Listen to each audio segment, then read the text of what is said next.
Hola, ¿qué tal amigos? Bienvenidos a su programa Il Consiglieri. Atentos a sus peticiones y comentarios. Vamos a hablar de...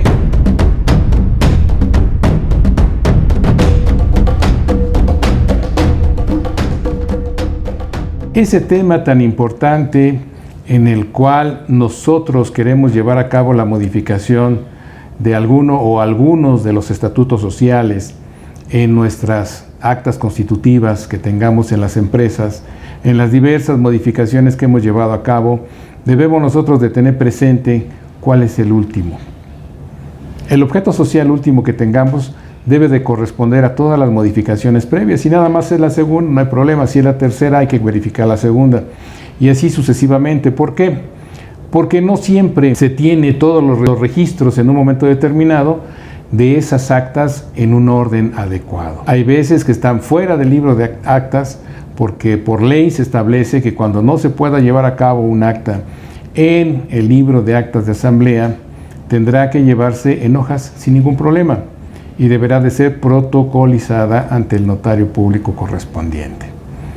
Esto conlleva a que tengamos que tener la formalidad indispensable de ese protocolo, de que tengamos que acudir con ese notario. Ahora bien, recordemos nosotros las sugerencias que les hemos estado haciendo.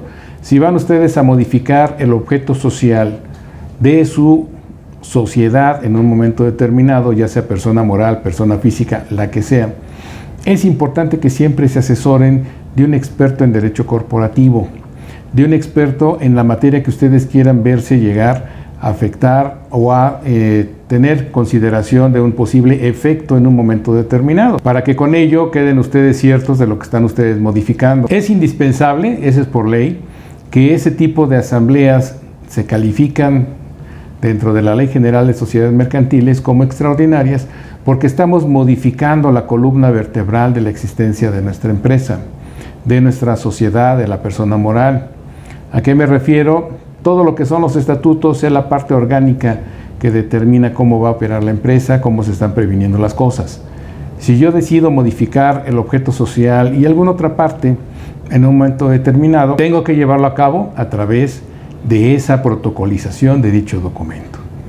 ¿Para qué? Para que adquiera el carácter oficial, el carácter fundamentalmente ya y solemne ante un fedatario público, como es el notario público, y adquiera el valor legal que jurídicamente le corresponde. De otra manera, nosotros nos metemos en problemas. El hecho de alterar el objeto social sin que haya un documento que cumpla con todos estos requisitos, evidentemente que carecerá de un valor jurídico para poderlo hacer valer en un momento determinado como defensa, como aclaración, como lo que ustedes gusten y manden. Ahí es importante que ustedes enfaticen el cumplimiento de esa obligación, Asamblea General Extraordinaria. ¿Cuál es el procedimiento? Es muy simple. ¿A qué nos referimos? Primero, ¿están ustedes socios de acuerdo en que vamos a llevarlo a cabo? Sí. Bueno, se puede emitir obviamente una convocatoria para todos los socios y accionistas de la empresa en un momento determinado para que acudan a determinada fecha al domicilio social de la empresa a efecto de llevar a cabo esa acta de asamblea general extraordinaria. La ley nos permite que en un momento determinado, la Ley General de Sociedades Mercantiles, nos permite en un momento determinado el que quedamos exentos de esa convocatoria previa, siempre y cuando estén presentes la totalidad de los socios y accionistas. Y esto se entiende, si todos están de acuerdo, todos van a acudir. Si todos tienen el mismo, vamos a llamar, el mismo objetivo de cumplir con esa obligación, todos van a cubrir. Aquí se les presenta el orden del día, se somete a su consideración, si hay algún asunto adicional, etcétera. Si no, si nada más es simple la modificación de los estatutos sociales en cuanto a la cláusula del objeto social o alguna otra que quieran ustedes tratar, en ese momento se precisa. Viene después la explicación de por qué debe de llevarse a cabo, a juicio de quien le estoy proponiendo, ese cambio en el objeto social. Recordemos que ahora, a raíz de esta reforma que hay del 23 de abril, juntamente con las reglas del 24 de mayo, se ha establecido algo muy delicado, el tema del objeto social de las empresas. Y entonces lo que antes se hacía de manera extensa a efecto de prevenir en el futuro a lo que nos pudiéramos dedicar como personas morales. Se ha visto ahorita que hay un contraste con todas aquellas empresas que se dedican a la prestación de personal, cuyo objeto social puede ser tan amplio como tengan su imaginación, tan amplio como hayan sido sus actividades o la intención. El problema radica en el objeto social de sus clientes. Y me refiero a un problema porque recuerden ustedes que va a haber una comparación de objetos sociales del prestador de personal y del cliente. ¿Y esto a dónde nos lleva? Pues que tenemos que cuidar que no haya coincidencias. Luego entonces nos han comentado, ¿para qué me sirve ese registro si al final de cuentas un cliente natural, sin hablar de lo que se llama como insourcing, está efectuando actividades similares a la de mi empresa? Por lo tanto, ahí vamos a tener un conflicto natural, va a haber una interpretación y en caso de una revisión, evidentemente que va a haber una repercusión muy grave.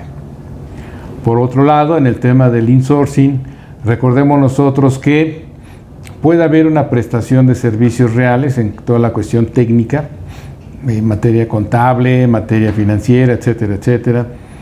Y sin embargo, pues no hay una capacitación, una capacidad expresa dentro de las empresas a las que se les está brindando el servicio. Entonces necesitamos aún así ver y depurar qué dicen esos objetos sociales. ¿Por qué? Porque en un momento determinado puede haber ese, vamos a llamarle ese choque de conceptos que se puedan estar manejando en un momento. Y eso conlleva, insisto, los efectos sumamente graves desde los laborales hasta los fiscales y penales. Así pues, nosotros como siempre les invitamos a cumplir de manera preventiva con las normas para poder evitar una repercusión grave dentro de las empresas, grave dentro de su funcionamiento y sobre todo que se acabe una fuente de trabajo. Aquí no nada más es que el prestador de servicios cumpla con las obligaciones y su registro. También el cliente debe de estar consciente de a dónde quiere llegar. Y en el caso concreto, insourcing, cuidado, no se confíen de que sus objetos sociales hay que revisarlos de manera integral, hay que ver que se puede remediar sin incurrir en ninguna simulación o actos que pueda generar una apreciación que puede ser por parte de las autoridades, ya sea laborales o fiscales, que es más complicada la situación, para que como siempre se cumpla de una manera adecuada y puntual con la normatividad vigente. Ya lo sabes, seguimos esperando tus comentarios, sugerencias y demás. Si te gustó, por favor ese pulgar arriba, esa suscripción para que te avise la campanita cada que pongamos material a tu disposición y nos vemos en la que sigue.